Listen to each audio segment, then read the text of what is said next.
1870ஆம் ஆண்டு டிசம்பர் 9ஆம் தேதி அமெரிக்காவில் ஈரையியல் பயின்று அங்கேயே தன் வாழ்க்கையை வாழ நினைத்த இளம்பெண் கர்த்தருடைய கையில் பயன்படும் கருவியாக மாறின உண்மை சரித்திரத்தை உங்கள் கண்முன் காட்சியாக படைக்கிறோம். காட்சி 1.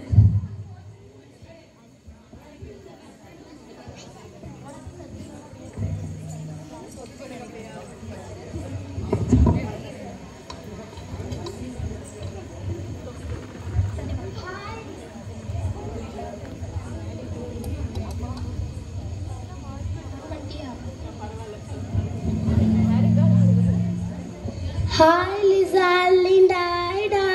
இன்னைக்கு நம்ம காலேஜ் லைஃப் லாஸ்ட் டே. இந்த மாதிரி ஒரு ஹாப்பியான எக்ஸ்பீரியன்ஸ் கிடைக்க போறதே இல்லை. எவ்வளோ சந்தோஷமா இருந்தோம்ல. இனிமேல் நம்ம லைஃப் எல்லாம் மாற போகுது. ஹைரா, நீ உங்க அப்பா அம்மா இந்தியாவுக்கு மிஷனரியாக போக போறியா? ஹே லிசா, சான்ஸே இல்லை. உனக்கு இந்தியாவை பற்றி ஏதாச்சும் தெரியுமா? இந்தியாவை நினச்சாலே என் கண் முன்னாடி வர்றது பஞ்சம், பசி, பள்ளிக்கூடம் கிடையாது, சுத்தம் சுகாதாரம் பற்றி அங்கே யாருக்குமே தெரியாது. இப்படிப்பட்ட நாட்டில் போய் கஷ்டப்பட்டு வாழ்கிறத விட அமெரிக்காவில் என் இஷ்டப்படி சந்தோஷமாக வாழ்வேன். ஐடா, உனக்கு ஒரு லெட்டர் வந்திருக்கு. அது இந்தியாவிலேருந்து வந்து நினைக்கிறேன். இந்தா. ஆமாம்மா, எங்கள் டேடி கிட்ட இருந்து வந்திருக்கு. இரு படிக்கிறேன். ஐயோ, என் அம்மாவுக்கு உடம்பு சரியில்லையா? நான் உடனே இந்தியாவுக்கு கிளம்பணும். ஐடா, நாங்க சொல்லல நீ இந்தியாவுக்கு போக போற தருணம் வந்துருச்சுன்னு. லிசா, நான் எங்க அம்மாவை தான் பார்க்க போறேன்.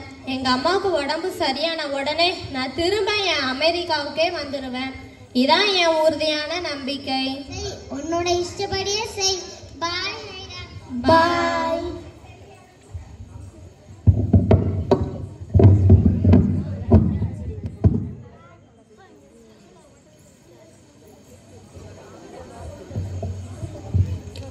காட்சி 2.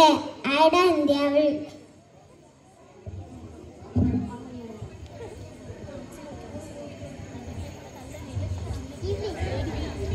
ஹலோ டாடி, எப்படி இருக்கீங்க? மம்மி எங்க டாடி? நான் நல்லா இருக்கேன்மா. மம்மி உள்ள படுத்திருக்காங்க, வா கூட்டிட்டு போறேன். மம்மி இப்படி மெடிஞ்சு போயிட்டீங்களே. இனிமே நான் உங்களை பக்கத்துல இருந்து பாத்துக்கிறேன். ஐடாமா, நீ வந்தது எனக்கு ரொம்ப சந்தோஷம். நீ வந்துட்டல, எனக்கு சீக்கிரமா குணமாயணும். கத்தருக்குள்ள நம்புறேன். ஐடாமா, நீ ரிஃப்ரெஷ் ஆகிட்டு மம்மி வந்து பார்த்துக்கோ. நான் பக்கத்து ஊரில் சிக்கன் பாக்ஸ் பேஷண்ட்டுக்கு ட்ரீட்மெண்ட் பண்ணிட்டு வரேன். சரி டாடி.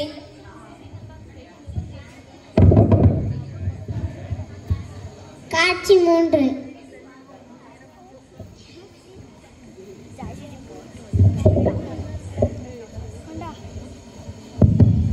யார் இந்த நேரத்துல?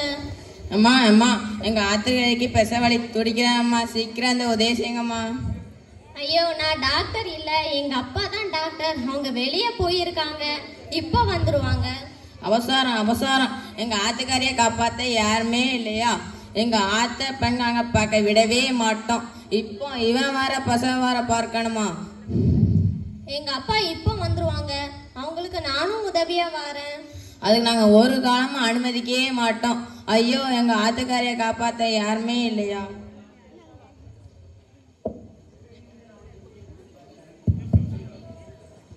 டாக்டரம்மா, டாக்டரம்மா, என் மனைவி பிரசவலில துடிச்சிட்டு இருக்காமா, சாக போறா. எப்படியாச்சும் அவளை காப்பாத்துங்க.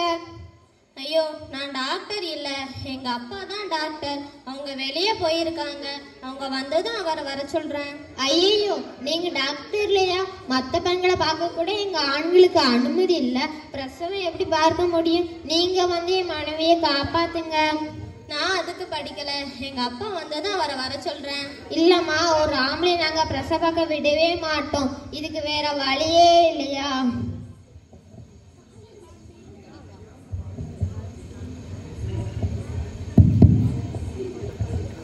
அம்மா அம்மா, என் பொண்டாட்டிக்கு பிரசவ வலிமா. ரெண்டு உயிரையும் காப்பாற்ற முடியாதுன்னு வைத்தியம் பார்க்குற கிளவி கையை விரிச்சிட்டா. நீங்க தாம்மா காப்பாற்றணும். ஐயோ, நான் என்ன சொல்லுவேன்? நான் டாக்டர் இல்ல, எங்க அப்பா தான் டாக்டர். அவங்க வெளியே போயிருக்காங்க. என்னது, பொம்பளைங்களுக்கு பிரசவம் பார்க்க ஆம்பளையா? ஐயோ, என் மனைவியை என் குழந்தைய காப்பாற்ற யாருமே இல்லையா? ஜீசஸ், என்ன இது? இந்தியாவோட நிலைமை இவ்வளோ பயங்கரமா இருக்கு. என்னால தூங்க கூட முடியல. ஒருவேளை என்ன இந்த பணிக்கு அழைக்கிறீங்களோ ஜீசஸ்? முடியாது முடியாது, இந்த நாட்டில் என்னால் வாழவே முடியாது. சுட்டரிக்கும் வேலுக்குள்ள நான் ஏன் கஷ்டப்படணும்? ஒரே ஒரு வாழ்க்கை, அதை சுகமா வாழணும். ஐயோ, இது அந்த பிராமணரோட மனைவியாச்சு.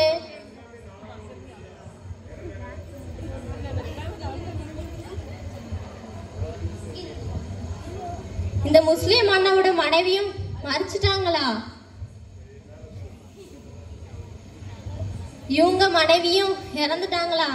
ஜீசஸ், இந்த கொடுமையை என்னால் தாங்கவே முடியல. இனி கால தாமதம் வேண்டாம். இந்த மக்களுக்கு உதவி செய்ய தான் என்னை அனுப்பியிருக்கீங்கன்னு நான் நல்லா புரிஞ்சுக்கிட்டேன். இனி என்னையே நான் உங்களுக்கு அர்ப்பணிக்கிறேன்.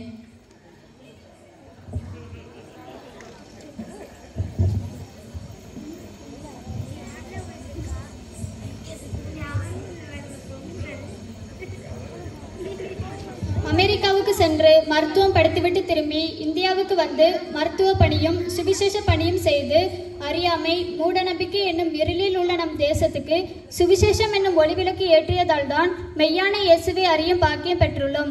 இந்த ஒளியை தேசமெங்கும் பரவ செய்யும். ஒரே ஒரு வாழ்க்கை, கிறிஸ்துவுக்காக வாழ்வோம், கிறிஸ்துவுக்கே என்று அர்ப்பணிப்போம்.